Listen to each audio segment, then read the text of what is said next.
Umar Ahmed, IFL TV, MTK Global. I'm at Your Call, joined by D, Dylan Whyte's brother, or baby ting, or whatever. Whatever you want to call me, man, it's all good. What are you saying? Good, good. You went out to the States, didn't you, with Dylan? Yeah. How was it? It was nice out there, man. We got a very good reception out there, you know. They welcomed us, which was good to see. All the hard work what we've been doing here, and we've been putting in, it's transcended across the Atlantic, and everyone was coming up, talking, and he was getting a lot of interviews, and it was just interesting, you know what I mean?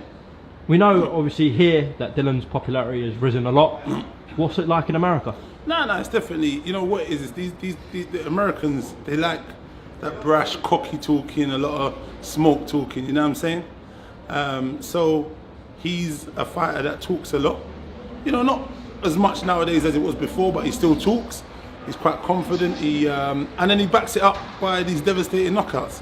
So that's what they like. Heavyweight boxing, spectacular knockouts, and yeah. Since the Chisora fight, obviously all the talk's been about a potential rematch with Anthony Joshua. It's not going to obviously happen now. What do you make of firstly Joshua and Miller as a fight? Well, listen, it's a business. I don't know what kind of tactics they were using. With the fight with my bro, I don't believe they ever wanted that fight because the Lowball offer, you know what I mean? As you can see, I think that was one of them, those ones where you make an offer which we're going to reject because it's not. If you know your value and you know your worth, that's going to be rejected, and then you make out like, well, I've offered him the fight, he's turned it down, I'm moving on to greater pastures kind of thing. So then he goes over to the States, and then they offer Miller what, 10 million US, 8 million US, same money they could have offered Dylan. You know what I mean? So who brings pay-per-view numbers? He sells out his own show. You've gone and fought a guy who's done neither, doesn't sell any tickets, does no numbers. He's not known at all really in the US, or maybe in his own neighborhood a little bit. He's never held his own show, but don't take anything away from him. He's an undefeated fighter, and I understand the move in terms of a business strategy because they want to get the marketing tool. If Joshua beats him and gets a great knockout, then they can use that as a bargaining tool for Deontay Wilder. So they've gone there, they've built the profile as they'll try to be doing, and then they could say, look, well, we're actually quite known. We've sold out a show here, and so on and so forth. I believe that's their tactic, but they never wanted a fight in the first place. It was just a gimmick. It was a ploy to distract and say, well, listen, Dylan Whyte doesn't want to fight. We've offered him a bit of money, and they just dangled the carrot, and it was bollocks, isn't it? And that's what these people do. But it's all good. He's going to fight Miller. It should be interesting. I think AJ beats him, but if Miller can take AJ's power, it could be interesting because AJ does get tired, and Miller is actually a workhorse. As you've seen, he can work for 12 rounds, Tyson throwing his hands and so on. So it's going to be interesting in that fight. But I believe AJ is the superior athlete, and he's the world champion for a reason. So I think he'll go out there and destroy him. It's interesting saying about Dylan, they never offered him a realistic offer. It's sort of similar to what Wilder and Team Fury say when they talk about a potential fight with Joshua as well. It seems a lot of people are saying he likes to undercut a lot of these guys and not pay them their value and their worth.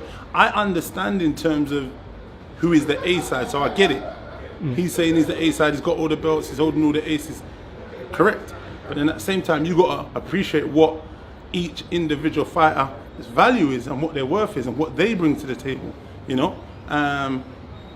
What you got to look at is Deontay Wilder, Tyson Fury. Tyson Fury is well known, but he doesn't really do great numbers, sell-out show.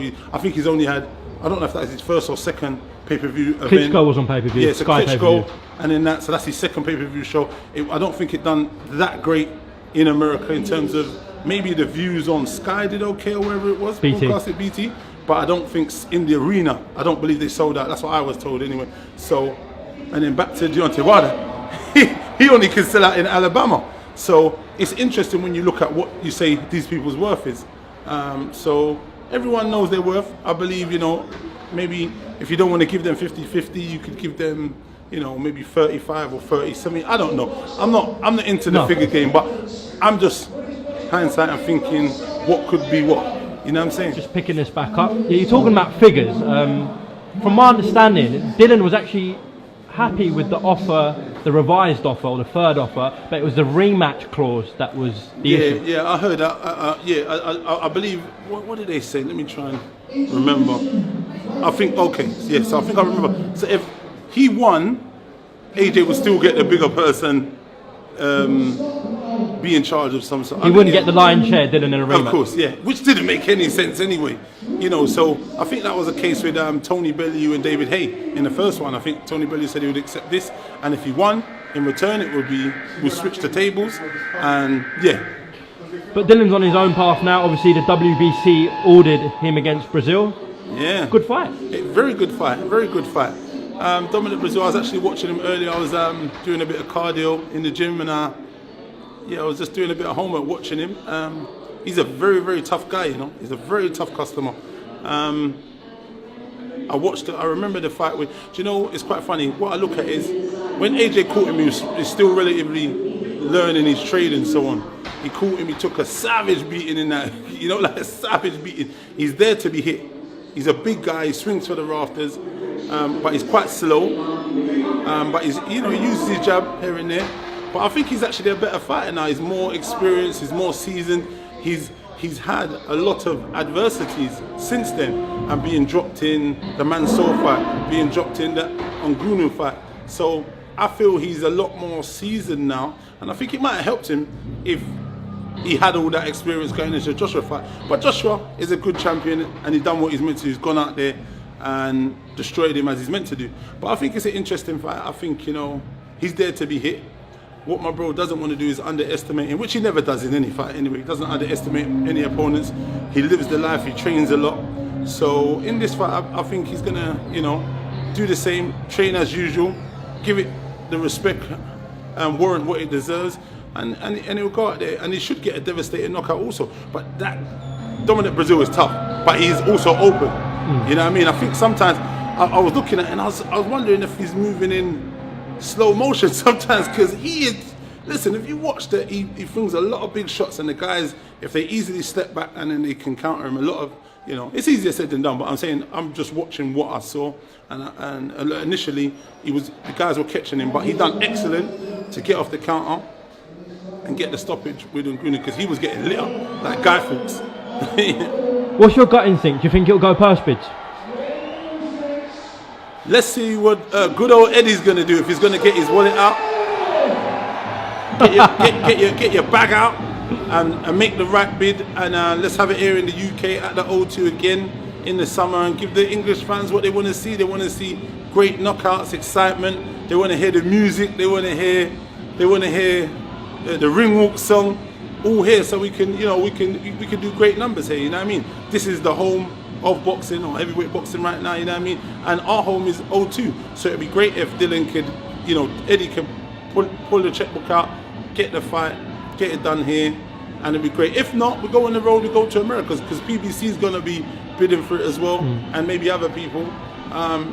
So yeah, it's going to be interesting.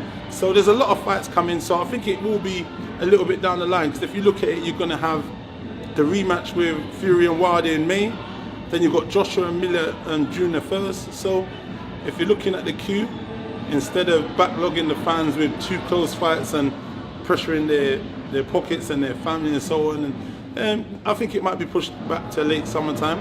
So it gives everyone a good time to have a great long camp, 12-week camp, and be in the best shape they can be in. Are you slightly concerned that, Dylan's got to beat Breazeale first, but if he does, that's a final eliminator? Are you slightly concerned, though, that the winner of Wilder Fury and the winner of Joshua Miller, they'll make an exception for the undisputed fight? It is a possibility. Listen, he's been there waiting for a long time. For me, I think I don't want to overlook Breazeale or anything like that. No. That's a tough fight. We've got a tough guy that we've got to get through in the summertime. But if that is the case, that is what they'll do. Because, and I don't know if I'd say rightly so or whatever, because obviously what they're looking at is they want to make these unified fights, and they want to make this undisputed fight where they're saying people have been waiting for this a long time, and all these negotiations. Who knows if the negotiations are going to be able to be done, and Joshua give these guys a part of the pie what they deserve. remember, he's the champ. He thinks, listen, I can fight anybody and get this purse. Look, he's on a career high purse of 32 USD, you know, fighting Miller, which Miller, I don't even, was he in mandatory in, yeah, so he was nowhere in the picture. He was just someone he plucked from somewhere, wherever he was, the big old guy from the Burger Shack in New York, and he said, I'm going to fight this guy. And it's quite weird that Eddie offered over the odds for him, and they didn't want to do that for Dill. Just going back, went back. Sorry about that. But yeah, it's I believe they could do that if Joshua wins and what they believe he's going to win. I believe they're going to pursue that because they think, well, they've beaten Dylan. We don't need to fight Dylan again at this stage. Maybe after the Wilder fight, if he's still undefeated, if he's still on his path going and doing what he's doing, then we'll come to that. You know, so at the minute, I hear what you're saying. They're saying the guys at the top are undefeated is Wilder and Fury, and those are the guys he's aiming for. But to aim for those guys, you have to give them their value's worth. You know, and the same is with Dylan. If that fight doesn't materialize and you don't give him what the value is worth, that fight may never happen. And then we've got to go in a different direction. But the direction we're going is for the WBC. So really, we should be next in line for the winner of those two. But like you said, the governing bodies could say, hey, this takes priority. We're going to go here. And that's the way it's going to go. I'm sure, yeah, I don't think we'll be too happy with that. But listen, it's part and parcel of what you've got to deal with in this game with these. To be honest, the WBC may say, no, the winner of Wilder Fury has to fight Dylan Whyte if he beats Breazeale. That'd be great. Which freezes potentially Joshua out. Again. And I think he's been freezed out with these, especially with this Wilder and Fury rematch. I know he's not. He's been upset because he hasn't been able to dictate, and him saying he's put in numerous offers and they're not accepting it and so on. But I think Fury said he just wants a flat fee, and he's happy with that. He doesn't want any splits or anything like that. Nothing to do with pay-per-view. And that's his right if that's what he wants. He just probably wants to know what he's going to get. No fannying about, and it's just done. But I'm sure Wilder's not in that position. He's saying, listen, homie, I've knocked out 39 people, or is it 39 and 41 fights? Well, he's knocked out 40 anyway. Stavani knocked out. Yeah. So I think he's saying, listen, I deserve to get a big slice of the pie. But in terms of what you bring to the table, I don't believe he brings that much in terms of he doesn't sell out arenas, he doesn't do that much pay-per-view fights. The only reason he done well is because he was against Tyson Fury, and I thought he done that because he believed he was catching Fury at the right time, you know, coming off such a layoff, and because he's coming off mental health issues, drug issues, and he thought, maybe, listen, I'm going to catch this guy lacking. His body is probably, because of the weight cut, you know, he may have felt that he was not going to be in the great shape, and he done fucking, you know, excellent. We've got to give him his kudos. He's done well, and congratulations to him and that. And now he's come back, and I think he's going to be in even a better position now. So Wilder's even in more trouble. So listen, we're going to see. Maybe he might just come out and let his hands go from the early round because he knows Fury can't hurt him. But back to Joshua, who knows? He's still got to get through Miller, and that's still a pretty tough fight. Miller does seem like he's a big old lump, 300 and something pounds. He lets his hands go, and he looks like he can take a bit of punching. So, come during the first, all of these answers will, you know. Yeah, exciting time. Just lastly, obviously you got your own management thing going on now? Yeah, Black Box Management. Yeah. So yeah, I'm here today at the Youth Hall, just seeing what's going on with some of the talent that's out there. I think who's fighting? I come to watch Samuels and Antwi and Jed Smith. Yeah, Southern area. So that's an interesting fight. I know that Samuel from South London is a South London lad. I got a couple of my guys in there, and hopefully I'd like to have a word with the promoter, you know, just to see what's going on with I don't know what up to that geezer. It's mad. One too many. Yeah, so yeah, it's interesting. It's a good night here. It seems lively. All right, D, always a pleasure catching up with you. Thanks very much again. And baby team. No doubt.